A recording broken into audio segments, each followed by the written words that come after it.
Hi అండి, welcome to Sanvitha garden. ఇదిగోనండి మా మట్టి తోటలో ఉన్న మట్టి అంతా నేను తీసేసుకున్నానండి.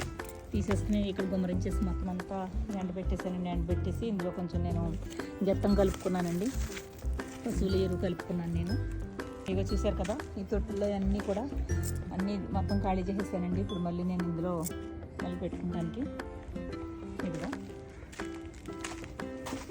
అంతా కూడా మళ్ళీ ఎండబెట్టుకుని రెడీ చేసుకున్నాను నేను.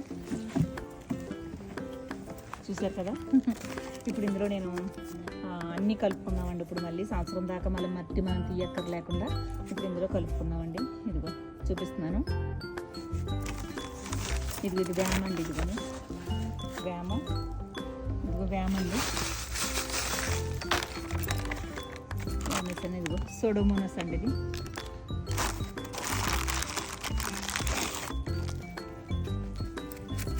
సోడోమోనస్. ఇదిగో బోన్విల్ అండి, ఇది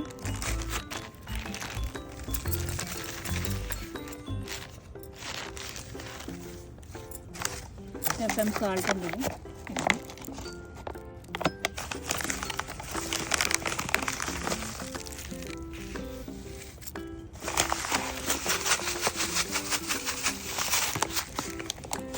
ఎఫ్ఎం సాల్ట్ అండి. ఇది పొటాషియం అండి, ఇదిగో పొటాషియం. ఉడుకులు కొన్ని వేసుకోవాలి. ఇది వేపుతుంది అండి, ఇది వేపుతుంది వేసుకోవాలి. చూసారు కదా, ఇలా మనం వేసేసుకుని మొత్తం అన్నీ కలుపుకుంటే కనుక సంవత్సరం దాకా మళ్ళీ మనం ఏమీ వేయక్కర్లేదండి. ఇందులోని మనం పాటిలోకి ఎత్తేసుకుంటే మనం అనుకున్న సైజులో చక్కగా మనకి మరి అన్ని రకాల కూరగాయలు ఏదైనా సరే పెట్టుకోవచ్చండి. చక్కగా ఉంటుంది, చాలా బాగా మనకి వస్తాయి. ఏంటి నేను ఇందులో పెట్టేస్తున్నాను, నాకు ఏమి రావట్లేదు, వీళ్ళు ఏంటి ఇలా చూపిస్తున్నారు, కాయలకు వస్తున్నారు బాగానే, మాకు రావట్లేదని మీరు అనుకుంటున్నారా? మరి ఇవన్నీ వేసుకోకుండా ఉట్టిమట్టి పెట్టేస్తే ఎట్లా వస్తాయండి? రాదు కదండి. మరి మనం కూడా వీటన్నిటికీ పోషణం, మనం ఈ మట్టిలో అన్ని రకాల పోషకాలు ఉంటేనేనండి మనకు చక్కగా మరి బాగా అనుకున్న దిగుబడి మనం పొందుకుంటామండి. లేకపోతే పొందుకోలేము. శరీరంలో కూడా ఆహారం బాగా అన్ని రకాల పోషకాలు తీసుకుంటేనే కదా బలంగా ఉంటాం. అలాగే మట్టిలో కూడా జీవం ఉండాలండి. ఇవన్నీ కలిపితే వీటికి జీవం వస్తుంది, బలం వస్తుంది. అప్పుడు మనం ఏ మొక్క పెట్టినా కూడా హెల్దీగా వస్తుందండి. మనం హార్వెస్ట్లు బాగా చేసుకుంటాం అన్నమాట. సరేనా? మరి మీరు ఇలాగా ఫాలో అయ్యండి. మట్టి ఇలా బాగా 2 రోజులు ఎండబెట్టేసండి. తీసిన కుండీల్లో ఉన్న మట్టి అంతా తీసేసండి, ఎండబెట్టేసి బాగానే అందులో కొంచెం గెత్తం కలిపేసుకునండి.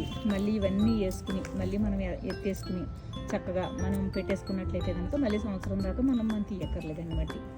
సరేనండి? మరి ఇది మీరు చూడండి, ఇది ఇలా తీసేసి మొత్తం అంతా ఇది కలిపేసుకునండి. నేను పాత్రలోకి ఎత్తేసి మళ్ళీ మొక్కలు పెడతాను, మీకు చూపిస్తానండి. సరేనా? మరి వీడియో నచ్చినట్లయితే లైక్ చేయండి, షేర్ చేయండి, సబ్స్క్రైబ్ చేసుకోండి.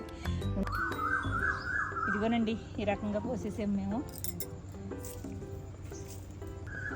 ఇదిగోనండి, ఇందులో మొత్తం అన్నీ నేను పెట్టేసాను అనమాట. ఇందులో పోసేసాం. ఇదిగోనండి, ఇక్కడ 3 తొట్లు పెట్టేసాం అనమాట. అక్కడ 4, ఇక్కడ 3 పెట్టేసాం. మొత్తం అంతా ఎత్తేసాం అనమాట. రేపు పొద్దున్న ఇందులో అన్నింటిలో నేను మొక్కలో విత్తనాలు పెట్టేస్తాను. సరేనా? ఓకేనండి, ఉంటాను. బాయ్ అండి.